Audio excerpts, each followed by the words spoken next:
Welcome back to our channel Kritika Energy Essence. So இன்னைக்கு நம்மளோட சேனல்ல டிஎன் டெட் நோட்டிஃபிகேஷன் பார்த்தினா latest news and TN TET எக்ஸாமோட future eligibility test appointment test அதாவது நியமன தேர்வு தகுதி தேர்வை பற்றின புதிய தகவல்கள் வந்திருக்கு. அதை பற்றின ஒரு சின்ன அப்டேட் தான் பார்க்க போகிறோம். ஸோ ரொம்ப இம்பார்ட்டண்ட்டான அப்டேட்டு, இன்னும் டெட் பாஸ் பண்ணாமல் இருக்கிறவங்க தெரிஞ்சுக்க வேண்டிய ஒரு அப்டேட்டு. கண்டிப்பாக வீடியோ மிஸ் பண்ணாமல் பாருங்கள். ஸோ நம்மளோட சேனல் கிருத்திகா எனர்ஜி எசன்ஸை சப்ஸ்கிரைப் பண்ணாமல் இருக்கிற வியூவர் சப்ஸ்கிரைப் பண்ணிக்கோங்க. நோட்டிபிகேஷன் பெல் ஐக்கானை கிளிக் பண்ணிக்கோங்க. TRB related TN TET paper 1 and paper 2க்கான guidance and test batch start பண்ணியிருக்கோம். ஸோ டெட்டுக்கான நோட்டிபிகேஷனை ரொம்ப எக்ஸ்பெக்ட் பண்ணிட்டு இருக்கோம் எல்லாருமே. இன்னைக்கு வந்துடும் நாளைக்கு வந்துடும்னு. ஸோ சப்ஸ்கிரைப் பண்ணி வச்சுக்கோங்க, உங்களுக்கு ஹெல்ப்ஃபுல்லாக இருக்கும். ஸோ இன்னைக்கு வீடியோ பார்த்தீங்க அப்படின்னா TN dead notification latest news அப்படின்னு சொல்றாங்க. என்ன அது லேட்டஸ்ட் நியூஸ் அப்படின்னு பார்த்தீங்கன்னா, இந்த eligibility exam Tamil Nadu teacher eligibility exam. So இது வரைக்கும் நமக்கு ஒரு சர்டைன் பீரியட்ஸ்ல நடந்திருக்கு. 2012 அதில் உடனடியா அதே டெட்ல பாஸ் பண்ண எல்லாருக்குமே 12ல நடந்துச்சு. அடுத்து டைம் எக்ஸ்டெண்ட் பண்ணி 13ல நடந்துச்சு. எல்லாருக்குமே வேலை போட்ட உடனே அதுக்கப்புறம் தான் இந்த டிஎன் எலிஜிபிலிட்டி டெஸ்ட் அப்படிங்கிறது ரொம்ப கவனம் பெற்றுச்சு அப்படின்னு சொல்லலாம். அதே நேரத்துல கிட்டத்தட்ட 1 லட்சம் பேர் அதுக்கப்புறம் 10 வருஷத்துல பாஸ் பண்ணி ரெடியா இருக்காங்க. ஸோ அவங்களுக்கான அடுத்த கட்டம் நகர்வா பார்க்கும்போது எப்படி வேலை போடுறது அப்படிங்கும் போது நிறைய confusions. So first TET weightage கொடுத்தாங்க, அதுக்கப்புறம் டெட் சீனியாரிட்டி கொடுத்தாங்க. டெட் பாஸ் பண்ணியிருந்தா வெறும் சீனியாரிட்டியில கொடுத்துடலான்னு பார்த்தாங்க. அப்புறம் டெட்டுக்குன்னு வெயிட்டேஜ் கூட நிறைய மெத்தட்ஸும் கவர்மெண்ட்டும் நிறைய மெத்தட்ஸ் ஃபாலோ பண்ணி ஒன்னா அதை செஞ்சு அதுல உள்ள ஒரு ட்ரையல் அண்ட் எரர் மெத்தட் மாதிரி தான் இருந்துச்சு நமக்கு. ஸோ அதனால ரொம்ப கஷ்டப்படுறது நம்ம டெட் எழுதி பாஸ் பண்ண டீச்சர்ஸ் எப்ப நம்ம வேலைக்கு போவோம், நம்ம எலிஜிபிலிட்டி டெஸ்ட் கிளியர் பண்ணிட்டோம் அப்படின்றதுல நிறைய இருந்துச்சு. அதுக்கப்புறம் நமக்கு இப்ப 2022 அதாவது எப்படி பாத்தீங்கன்னா ரீஸ்ட்ரக்சரிங் ஜிஓ எதோடது அப்படின்னு பார்த்தோம்னா, டிஆர்பியை ரீஸ்ட்ரக்சர் பண்ணும்போது அந்த பழைய இதெல்லாம் கன்ஃபியூஷன்ஸ் எல்லாம் எல்லாருக்குமே என்னெல்லாம் விஷயங்கள் இருக்கு அப்படிங்கிறது நல்லாவே தெரியும். ஸோ பழைய கன்ஃபியூஷன்ஸ் எல்லாம் தள்ளி வச்சுட்டு ஸோ டெட் பாஸ் பண்ண டீச்சர்ஸுக்கு ஒரு நியமன தேர்வு நடத்தணும், அப்பாயின்மெண்ட் எக்ஸாம். அதுக்கப்புறம் அப்பாயின்மெண்ட் எக்ஸாம் அப்படிங்கிறது நடக்கிறதுக்காக டிஆர்பி சிலபஸ் கெசட்ல ரிலீஸ் பண்ணாங்க. டிஎன் டெட் எலிஜிபிலிட்டி டெஸ்டுக்கா இருக்கட்டும், அதற்கப்புறம் நடக்கக்கூடிய நியமன தேர்வு, செகண்டரி கிரேட் டீச்சர் இடைநிலை ஆசிரியர்களுக்கான நியமன தேர்வு, பட்டதாரி ஆசிரியர்களுக்கான நியமன தேர்வு ரெண்டுக்கும் கெசட்ல சிலபஸ் ரிலீஸ் பண்ணாங்க. அதுக்கு அடுத்த கட்டமா என்னன்னா நியமன தேர்வு, பட்டதாரி ஆசிரியர்களுக்கான நியமன தேர்வு 4/2/2022 பிப்ரவரி மாசம் நடந்துருச்சு. அடுத்து செகண்டரி கிரேட் டீச்சர்ஸ்க்கான நியமன தேர்வு ஆல்ரெடி நோட்டிபிகேஷன் போட்டு எக்ஸாம் அப்ளிகேஷன் முடிஞ்சு டேட் இந்த மாதம் அதாவது ஜூன் மாதம் நடந்து முடிந்திருக்க வேண்டியது 21/7/2024 ஜூலை மாசம் நடக்கிறதுக்காக தள்ளி வைக்கப்பட்டிருக்கு. சோ இப்ப இதுல என்ன நமக்கு ரொம்ப முக்கியம் அப்படின்னா, இப்ப இது வரைக்கும் டெட்ல பாஸ் பண்ணவங்க எல்லாருக்கும் வேலை கொடுக்க முடியாட்டியும் ஒரு கிரைட்டேரியா செட் பண்ணி அவங்கள ஃபில்டர் பண்ணியாச்சு. இப்ப அப்பாயின்மெண்ட் டெஸ்ட்ல நிறைய ப்ராப்ளம்ஸ் கேசஸ் இருந்தாலும் அது ஒரு ஃபைனல் ஸ்டேஜ் கிட்ட நெருங்கிருச்சு. இப்ப அடுத்த ப்ராசஸா அவங்க செகண்டரி கிரேட் டீச்சர்ஸ் அதோட அப்பாயின்மெண்ட் அதுல போயிட்டு இருப்பாங்க. இதுக்கு அடுத்து ரொம்ப முக்கியமா நம்ம கவனிக்க வேண்டியது, இது வரைக்கும் டெட்ல பாஸ் பண்ணாதவங்க கவர்மெண்ட் டீச்சர்ஸா இருக்க முடியாது, ப்ரமோஷன் கிடையாது, பிரைவேட் டீச்சர்ஸ்ல வேலை பார்க்கறவங்களுக்குமே. ஸோ டிஇடி எக்ஸாம்க்கான இம்பார்ட்டன்ஸ் நீங்க கவனிச்சு பாத்தீங்கன்னா தெரியும். ஸோ டெட்ல இப்போ சமீபத்துல வெளி ஸ்டேட்ல இருந்துலாம் ஒரு தெலுங்கானால கூட ஒரு இது போட்டிருக்காங்க. ஸோ டெட்ல பாஸ் பண்ணாம பீகார்ல நடந்திருக்கு. டெட்ல பாஸ் பண்ணாத ஆசிரியர்கள் ப்ரமோஷன் கேட்க முடியாது அப்படின்னு கொண்டு வந்திருக்காங்க. ஸோ எலிஜிபிலிட்டி டெஸ்டோட இம்பார்ட்டன்ஸை ரொம்ப புரிஞ்சுக்கணும். நம்ம டீச்சர்ஸ் ஃபீல்டு அதுல நீங்க சூஸ் பண்ணிருக்கீங்க, அதுல கண்டினியூ பண்றீங்க அப்படின்னு நினைக்கிறீங்கனாலே நீங்க எலிஜிபிலிட்டி டெஸ்ட் எழுதி கிளியர் பண்ணிருக்க வேண்டியது கட்டாயமாகி இருக்கு. ரொம்ப முக்கியமான ஒரு விஷயம். ஸோ இந்த எலிஜிபிலிட்டி டெஸ்ட் என்ன அப்படின்ற போது நமக்கு ஒரு தகுதி தேர்வு. நம்ம ஒரு ஆக்சுவல் இது நாட் அ ரெக்ரூட்மெண்ட் டெஸ்ட். இது ஒரு நியமன தேர்வு கிடையாது, இது ஒரு தகுதி தேர்வு. நீங்க எப்படி பிஎட் எக்ஸாம் எழுதி பாஸ் பண்ணா டீச்சரோ, டிடிஎட் எழுதி பாஸ் பண்ணா டீச்சரோ, அப்படி நீங்க ஒரு இந்த எக்ஸாமை எழுதினாதான் டீச்சர் அப்படிங்கிற ஒரு நிலை வந்துருச்சு. இப்ப இதுல அடுத்த கட்டமா இப்ப நியூஸ் என்ன வந்துட்டு இருக்கு அப்படின்னு பாத்தீங்க அப்படின்னா, டெட் தேர்வை கடுமையாக்க பரிந்துரை. சோ ஏற்கனவே டெட் அப்படிங்கிறது ரொம்ப கடுமையானதா தான் இருக்கு. ஏன் அப்படின்னு கேட்டீங்க அப்படின்னா, இதை எப்படி சொல்லலாம் அப்படின்னா, கடுமையானதா இருக்கா, இல்ல அதற்கேற்றவாறு நம்ம தயாராகிறோமா, இல்ல அவங்க எதிர்பார்க்கறது. நான் வந்து ஒரு ஒரு குறிப்பிட்ட பாயிண்ட் ஆஃப் வியூல ஒரு இதா பேசுறேன் அப்படின்னு நினைக்க வேண்டாம். யாரையும் ஹர்ட் பண்ணல, நாங்களாம் அப்ப படிக்கலையா அப்படின்னு நினைக்க வேண்டாம். சோ சம்திங் நம்ம லேர்னிங் அவுட்கம் நம்ம ஸ்டூடெண்ட்ஸுக்கு நடத்திட்டு இருப்போம். அந்த லேர்னிங் அவுட்கம் மாதிரி ஒரு டீச்சர்ஸ்க்கு இருக்கிற அவுட்கம் வந்து அவங்க என்ன எக்ஸ்பெக்ட் பண்றாங்களோ அது நம்ம கிட்ட இல்லையா அப்படின்றது தெரியல. பட் என்ன கொஸ்டின் வருதுன்னா, ஒரு எக்ஸாம் நடந்து முடிஞ்சிச்சு டெட் அப்படின்னா, சிங்கிள் டிஜிட் ஒரு 5%, ஒரு தடவை கூட 10%க்கு மேல 100 பேர் எழுதுனா 10 பேர் கூட பாஸ் ஆக முடியாத சூழ்நிலை தான் இது வரைக்குமே இருந்துகிட்டு இருக்கு. டெட் எலிஜிபிலிட்டி ரொம்ப கஷ்டம். நான் ஃபர்ஸ்ட் டெட் 2012 டெஸ்ட்ல டைம் எக்ஸ்டெண்ட் ஆகுறதுக்கு முன்னாடி வர டெஸ்ட்ல பாஸ் பண்ணி செகண்ட் கிரேட் டீச்சரா போனேன். ஸோ இதுல 2013 வந்ததுல வந்து பிடி பாஸ் பண்ணியிருந்தேன், ஆனா போக முடியல. நான் அதுக்கப்புறம் பிஜி வந்திருந்தோம். சோ இப்ப இதுல என்ன அப்படின்னா, டெட் எக்ஸாம் இருக்க வருஷத்துக்கு வருஷமே அது கடுமையா தான் இருக்கு. ஃபர்ஸ்ட் வருஷம் இருந்ததோட அடுத்த வருஷம் ரொம்ப கடுமையானது. அதுக்கு அடுத்தடுத்த வருஷம் நடந்தது வந்து ரொம்ப கஷ்டமாக தான் இருந்திருக்கு. ஆசிரியர்களோட பார்வையிலையும் சரி, கொஸ்டின் பேப்பர்ஸ் கல்வியாளர்களோட பார்வையிலையும் அந்த கொஸ்டின் ரொம்ப டஃப் தான். இதே நியூஸ் சேனல் வந்து என்ன சொல்லுவாங்கன்னா, ஒரு சிங்கிள் டிஜிட்ல தான் ஆசிரியர்கள் வந்து தேர்வாயிருக்காங்க, ஒரு 10% கூட தேர்வாகல அப்படிங்கிற மனநிலை தான் இது வரைக்கும் இருந்திருக்கு. அதுதான் உண்மையும் கூட, ரியல் ஃபேக்ட் அப்படின்னு சொல்லலாம். ஆனால் இப்ப வந்திருக்க நியூஸ் என்ன அப்படின்னா, டிஇடி டெட் தேர்வை இன்னும் கடுமையான முறை பின்பற்ற வேண்டும். அடுத்து டெட் தேர்வில் வென்றாலும் ஆசிரியராக தேர்வு செய்ய கடுமையான முறை பின்பற்றப்பட வேண்டும். சோ அடுத்து என்ன சொல்றாங்க ஒரு பாயிண்ட்னா, டெட் தேர்வுல பாஸ் பண்ணி இருந்தா இப்ப நம்ம நியமன தேர்வை பத்தி 1000 கேஸ் போயிட்டு இருக்கு. அது இல்ல, இது இல்ல, அது சரியில்லை, இது சரியில்லை, நமக்கு OMR கொடுக்கல, அது கொடுக்கல, இந்த இப்ப பாத்தீங்கன்னா ஸ்டார் கொஸ்டின்ஸ் ஏன் கொடுத்தீங்க, இந்த மாதிரிலாம் நம்ம கேட்டுட்டு இருக்கும் போது, கொஸ்டின் பேப்பர் டஃபா இருந்துச்சு, இல்ல கொஸ்டின் பேப்பர்ல குவாலிட்டி இல்ல, எல்லாமே கேட்டுட்டு இருக்கும்போது அடுத்த பேரலல் சைடு என்ன நடந்துட்டு இருக்குன்னா, டெட் தேர்வுல வென்றாலும் ஆசிரியராக தேர்வு செய்ய கடுமையான முறை, இன்னும் கடுமையான முறை என்னவா இருக்கும் அப்படின்றத நம்மளால வந்து கெஸ் பண்ணவே முடியல. சோ ஒரு நியூஸ்ல நான் பார்த்தேன், என்ன சொல்றாங்க அப்படின்னா, வெறும் புத்தகத்தில் உள்ள பாடங்களில் இருந்து மட்டும் கேள்விகள் கேட்டு ஆசிரியரை தேர்வு செய்யக்கூடாது. புத்தகத்துல இருந்து கிளாஸ் ரூம் டீச்சிங், நமக்கு கிளாஸ் ரூம்ல இந்த கான்செப்டை வந்து எப்படி இம்பார்ட் பண்றோம். ஸோ நான் எப்பவுமே சொல்லுவேன், என்னோட முன்னாடி வீடியோஸ் பார்த்தவங்களுக்கு நல்லாவே தெரியும், எப்பவுமே வந்து நம்ம கிளாஸ் ரூம் டீச்சிங்கோட இம்பார்ட் பண்ணி தான் நம்ம படிக்கணும்.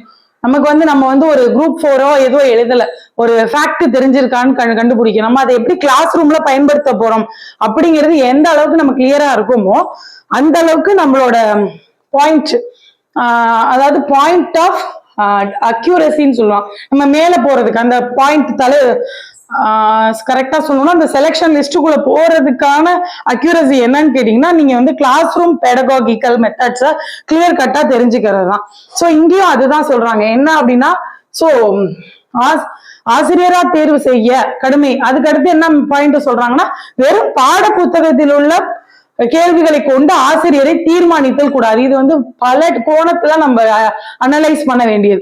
So social responsibilities of a teacher, அதுக்கப்புறம் எடுத்துக்கிட்டீங்கன்னா ஒரு behavioural changes in the society, also in the teacher and also in the students அப்படின்னு சொல்லலாம். 2 பேருக்குமான ஒரு மன மாற்றங்கள், அதெல்லாம் நம்ம எப்படி இன்ஃப்ளூயன்ஸ் பண்ணிக்கிறோம் ஆஃப்டர் கொரோனா. இன்னைக்கு இருக்கிற schemes, welfare schemes for the students, என்ன ஸ்கீம், என்ன மோட்டிவ்காக கொண்டு வந்திருக்காங்க, நம்ம ஆஸ் எ டீச்சரா நம்ம கிட்ட என்ன மாதிரியான எக்ஸ்பெக்டேஷன்ஸ் இருக்கு, இதெல்லாம் தான் இருக்கு. மேடம் நீங்க என்ன மேடம் இது எதுவுமே நம்ம கிட்ட இல்லாத மாதிரி பேசுறீங்க அப்படிங்கிறது கிடையாது. இந்த பதிவும் சரி, நான் யாரையும் காயப்படுத்துறதுக்காக சொல்லல. இன்னொன்னு, நம்ம பாஸ் பண்ணி வந்துட்டோம், நீங்களா பாஸ் பண்ணல அப்படின்ற பாயிண்ட்லயும் நான் சொல்லல. நான் சொல்றது இருக்க அந்த தேர்வுகள் கடினம். சோ திரும்பவும் அதான், தமிழகத்துல வந்து ஆசிரியர்களே தேர்வு செய்ய, அது அந்த பாயிண்ட் என்ன பாயிண்ட்ல யூஸ் பண்ணி திரும்ப சொல்றாங்க அப்படிங்கும் போது, தேர்வு கடினம்னா எங்கேருந்து கேட்பாங்க, 12th புக்ல இருந்து கேட்க போறாங்களா, காலேஜ் புக்ல இருந்து கிடையாது. சோ நம்ம டெய்லி லைஃபோட இன்டர்பிரட் ஆகி, டெய்லி லைஃபோட class room teaching, classroom difficulties in classroom, difficulties to face in the society. What is the role of the teacher in the society? How to impart a good cultural behavioral change in the students? What is the role? அப்படிங்கிற மாதிரியான விஷயங்கள் வந்து teachers எஜுகேஷன்லயும் இருக்கணும், டீச்சரோட eligibility டெஸ்ட்லயும் இருக்கணும் அப்படிங்கிறது NCTE national council for teacher education NCTEயோட பரிந்துரை. இதே மாதிரிதான் இன்னொரு பரிந்துரை நமக்கு கொடுத்திருக்காங்க. 6 முதல் 8ஆம் வகுப்பு வரை இருந்து வந்த 6 முதல் 8ஆம் வகுப்பு வரையும் கொடுத்துருக்கோம். இப்ப நமக்கு நான் 10th வரைக்குமே அதுல வந்து என்ன பண்றாங்க, டீச்சர்ஸ் போட்டுறாங்க. எலிஜிபிலிட்டி டெஸ்ட் எழுதினாதான் அடுத்த நியமன தேர்வு அதுல வந்துடுறாங்க. சோ 10th வரைக்கும் இருக்கிற இந்த டெட்டை அடுத்து வந்து +1 +2க்கும், ஏன் 11ஆம் வகுப்பு ஹையர் செகண்டரிக்கும் ஒரு டெட் வச்சதுக்கு அப்புறம் எலிஜிபிலிட்டி டெஸ்ட் வச்சதுக்கு அப்புறம் ஒரு அப்பாயின்மெண்ட் டெஸ்ட் வைக்க கூடாது? இப்ப நம்ம ஃபாலோ பண்ணிருக்க சிங்கிள் மெத்தட். ஒரு PGTRB எழுதிட்டோம், அதுல தேவையான கட் ஆஃப் எடுத்துட்டோம் அப்படின்னா உள்ள போயிடலாம். there is no interview, there is no other than that, எந்த வெயிட்டேஜ் எதுவும் கன்ஃபியூஷன் கிடையாது, ரொம்ப பெரிய இன்ஃபுளுயன்ஸ் கிடையாது. ஆனா இப்ப திரும்ப டெட் எழுதணும், டெட் எழுதி பாஸ் பண்ணியிருந்தாதான் நமக்கு என்ன வரணும் அப்படின்னு ஒரு ப்ரொபோசலும் இதே NCETE national council for education இதுக்கு முன்னாடி கொடுத்துருக்காங்க. அதையும் மறந்துட வேண்டாம், டெட்டோட இம்பார்ட்டன்ஸ்க்காக அதை நான் சொல்றேன். சோ அதுக்கு அடுத்து பாத்தீங்க அப்படின்னா இன்னும் முக்கியமான விஷயங்கள் அப்படிங்கும் போது, நீங்க டீச்சிங் ஃபீல்டுல கண்டினியூவா இருக்கணும் அப்படின்னு நம்ம நினைக்கும் போது கண்டிப்பா நம்ம டெட் எழுதணும், TET எழுதுறதுக்கு ரெடியா இருக்கணும்.